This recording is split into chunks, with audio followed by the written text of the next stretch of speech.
Hey, it's day 166 in our Route 66 journey through the Bible. So we're in the beginning of Psalms. We've just started it, and Psalms are great. You're going to read, I think it was 7 or 8 chapters today: 12, 13, 14, 15, 16, 17, 18. 7 chapters, but they're fairly short, so you can get through them. And they're easy to understand. No big, long names, no lists of people, no places you can't pronounce. So we're going to be good. So let me kind of give you a summary of what you're going to read and then some applications. In Psalm 12, David cries out because of the rise of deceitful and arrogant talking around him. He asks God to protect those who are faithful. 13, David feels forgotten by God at the beginning, but he ends the psalm trusting in God's unfailing love, his grace, and his mercy. I found that out in my prayers. Sometimes when I feel like, that I God's not there, and I pray and I kind of start with a bad attitude, by the time I get done praying with him, talking to him, I end up in a better attitude and trust him. So that's good. Psalm 14, David describes the foolishness of those who reject God. The fool who says there's no God, I'm not going to act like there's a God, I'm just going to go. It's a stupid way to live. Psalm 15, David outlines the character of the person who dwells in God's presence.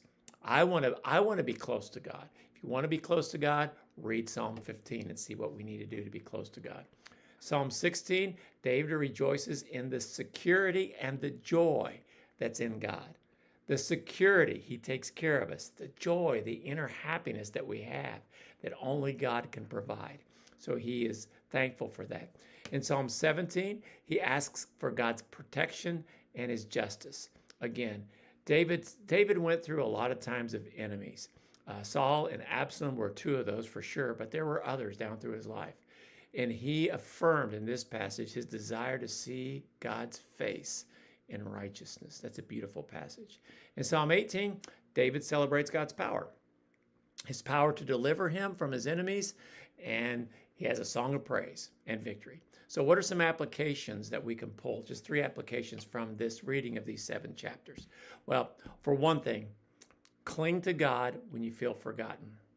I don't care who you are. There are times when you feel lonely, when you feel like nobody cares. I mean, honestly, you know that somebody probably does, but you can't get away from feeling that way. But you can be honest with God about your struggles of loneliness, even when you feel like God has forgotten you. Talk to him. I guarantee if you spend some time talking with him, you'll soon come to the realization, but God, I know you're still there. The second lesson that we can learn is pursue a life of integrity, your character. God honors those who live a godly, righteous, holy life, those who speak the truth, those who live faithfully, and we need to try to do that.